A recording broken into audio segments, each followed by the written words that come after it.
मुंबई पुण्यासह कोकणात मुसळधार पाऊस, रत्नागिरी सिंधुदुर्गातही नद्यांच्या पाणी पातळीमध्ये वाढ, राज्याच्या उर्वरित भागातही पावसाचा जोर वाढणार। पुण्यातील इंद्रायणी नदीवरील कुंडमळा पूल कोसळून 4 जणांचा मृत्यू, 51 जणांना वाचवण्यात यश। मावळ पूल दुर्घटनेमध्ये रोहित माने आणि त्यांचा लहान मुलगा विहान यांचा मृत्यू, पत्नी शमिका यांच्या पायाला मोठी जखम। नवी मुंबईतील 3 तरुणांचा माथेरानच्या शॉर्लेट लेकमध्ये बुडून मृत्यू, रात्री तिघांचेही मृतदेह बाहेर काढण्यात यश। मालवणच्या राजकोट किल्ल्यावरील शिवरायांच्या पुतळ्याच्या चबुतराच्या बाजूला भगदाड, तर भगदाडाच्या पुतळ्यावरचा काहीच परिणाम नाही, सार्वजनिक बांधकाम विभागाचं स्पष्टीकरण।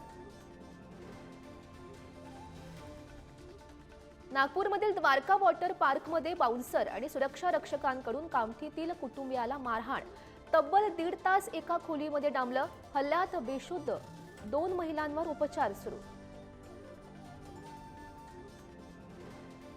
स्थानिक स्वराज्य संस्थांच्या निवडणुकीमध्ये संघ स्वयंसेवक भाजपच्या मदतीसाठी मैदानात उतरणार, नागपूरमध्ये संघ आणि भाजपा पदाधिकाऱ्यांमध्ये बैठक। राज ठाकरेंनी मुख्यमंत्र्यांची भेट घेतली, भेटीबाबत आशिष शेलार यांचं मोठं वक्तव्य, गैरसमज न पसरवण्याचा दिला सल्ला। मुंबई पालिका निवडणुकीच्या पार्श्वभूमीवर मनसेच्या बैठकांचं सत्र, ठाकरेंच्या शिवसेनेसोबतच्या युतीबाबतही चर्चा होणार का, याकडे लक्ष।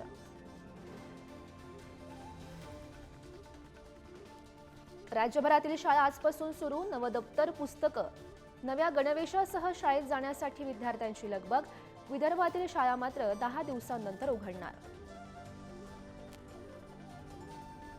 संतश्रेष्ठ निवृत्तीनाथ महाराज यांच्या पालखीचा दातलीत पार पडला पहिला रिंगण सोहळा, पालखी नगरच्या दिशेने रवाना।